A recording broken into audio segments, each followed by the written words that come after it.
मैं आप लोगों से दरखास्त करूंगा कि आप पिछले 11 साल में जो आम आदमी पार्टी चला रही है सरकार, उसने जो शिक्षा, रोजगार और यहां डेवलपमेंट के क्षेत्र में काम किया, उस पर सवाल करें।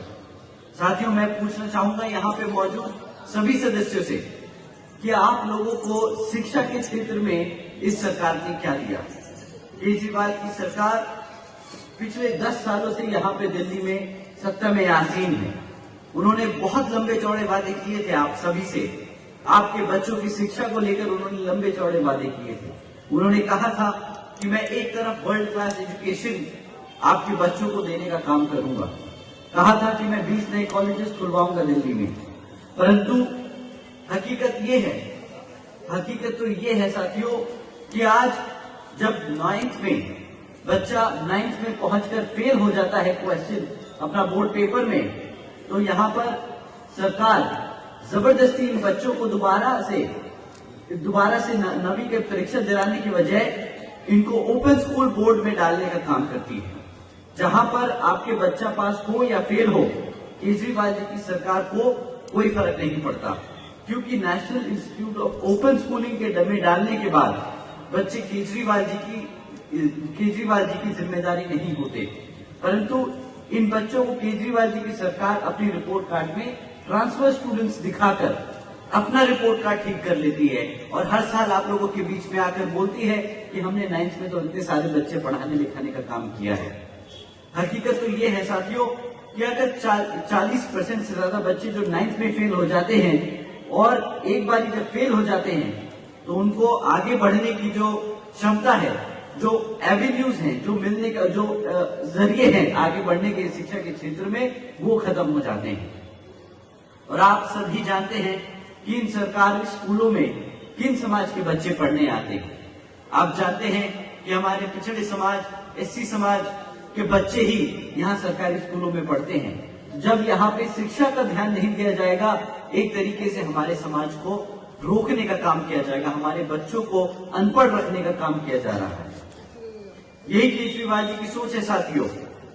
इनकी सोची समझी साजिश है हमारे समाज के बच्चों को आगे बढ़ने से रोकने की, क्योंकि अगर हमारे बच्चे पढ़ लिख जाएंगे तो अपने समाज के हकों के लिए लड़ना जान जाएंगे। पर साथियों, ये चाहते नहीं कि हमारे बच्चे अपने समाज के लिए लड़ने का काम करें, क्योंकि अगर वो लड़ेंगे तो वो जान जाएंगे, समझ जाएंगे कि इनकी किस तरह नीतियां हमारे समाज को, हमारे एससी, एसटी, ओबीसी समाज को पिछड़ा रखने की साजिश कर रही है। साथियों, इनका ये कोई अकेला झूठ नहीं कि जो ये कह रहे थे कि एजुकेशन को वर्ल्ड क्लास एजुकेशन सिस्टम बनाएंगे दिल्ली में। इनका दूसरा झूठ कि हम दिल्ली के युवाओं को रोजगार देंगे। केजरीवाल जी ने 2014 में वादा किया था और फिर कि 8 लाख रोजगार देंगे, और फिर 2022 में फिर से वादा किया कि वो 20 लाख से ज्यादा नौकरियां देने का काम करेंगे हमारे युवाओं को। और केजरीवाल जी का सच क्या है? सत्ता में आने के बाद यहाँ पर दिल्ली में सिर्फ मात्र 12,500 नौकरियां दी गई। 11 सालों में सिर्फ मात्र 12,500 नौकरियां दी गई। ये भाई साहब इतनी लंबी लंबी फेंकते हैं। इन्हें पॉलिटिशियन नहीं, इन्हें ओलंपिक में एक एथलीट होना चाहिए था, जहां पे फेंकने का काम किया जाता है। अगर ये इतनी वहां पे फेंकते तो शायद एक आध गोल्ड मेडल निकाल जाते, परंतु यहाँ नेता बनकर जो उन्होंने फेंकने का काम किया है साथियों, इससे सिर्फ और सिर्फ हमारे समाज का नुकसान हुआ है। साथियों, इन्होंने सिर्फ एक वादा पूरा किया, कहा कि मैं 200 यूनिट बिजली दूंगा, और वो 200 यूनिट बिजली दी मुफ्त में।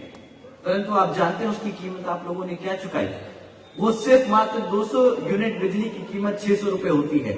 और मैं यहाँ जानता हूँ कि सब हमारे बहुजन समाज, एससी समाज, एसटी समाज, ओबीसी समाज के सभी लोग इतने तो सक्षम हैं कि वो 600 रुपए की भीख नहीं मांगेंगे, अपने हकों के लिए लड़ना जरूर जानते हैं। परंतु दिल्ली ने धोखा खाया है। दिल्ली ने धोखा खाया। ये 200 यूनिट फ्री बिजली के नाते उनके की कीमत चुकाई उन्होंने ये 200 यूनिट की बिजली की कीमत चुकाई ना शिक्षा लेने पे। अच्छी शिक्षा ना मिलने की कीमत है ये 200 यूनिट बिजली। ना साफ पानी मिलने की कीमत है ये 200 यूनिट बिजली। ना साफ हवा मिलने की कीमत हम चुका रहे हैं ये 200 यूनिट की बिजली। साथियों, ना साफ यमुना मिली हमें। ये है कीमत हमारी 200 यूनिट बिजली। साथियों, इतना ही नहीं बल्कि इनकी सरकार के चलते हुए हमारे एससी या ओबीसी समाज को कोई ढंग का नेता भी नहीं मिल पाया जो हमारे हकों के लिए, हमारे अधिकारों के लिए वहां पे उनसे लड़ सके। साथियों, ये सिर्फ हमें इन्होंने सिर्फ एक ही चीज दी है, वो दी है करप्ट गवर्नमेंट। पिछले 1.5 सालों में आप सबने देखा किस तरह गली मोहल्लों में स्कूल और अस्पताल नहीं खुले पर शराब के ठेके जरूर खुले। हर गली मोहल्ले में शराब के ठेके खोले इन्होंने, और ज्यादातर शराब के ठेके किन के मोहल्लों में खुले यहाँ पे बैठी जनता सब जानती है। हमारे एससी, एसटी, ओबीसी कमजोर वर्ग के समाज के घरों में, घर के बाहर इन्होंने शराब के ठेके खोले। हमारी महिलाएं जानती हैं कि कितना दुख और दर्द इससे हमें पहुंचता है। साथियों, और इसी की गलत काम नीतियों के चलते हुए इन्हें सरकार ने, कोर्ट ने इन्हें जेल में भी डालने का काम किया है। ये सब चक्कर लगा के आए हैं जेल के। अपने आप को आम आदमी बोलते हैं, आम आदमी ईमानदार पार्टी बोलते हैं। अगर इतने ही ईमानदार थे तो भैया जेल क्यों गए? इस्तीफा क्यों दिया? इस्तीफा क्यों दिया मुख्यमंत्री के पद से? घबरा गए क्या? डर गए थे क्या? वैसे तो मंचों से प्रेस कॉन्फ्रेंस करके दुनिया जहां के वादे ठोकते हैं। 2100 रुपए ले लो महिला सहयोग में, महिलाओं को मुफ्त में बस में घूमने का मौका देंगे, तीर्थ यात्रा कराएंगे, मुफ्त में बिजली देंगे, शिक्षा देंगे। ये दुनिया जहां के वादे तो किए, परंतु हकीकत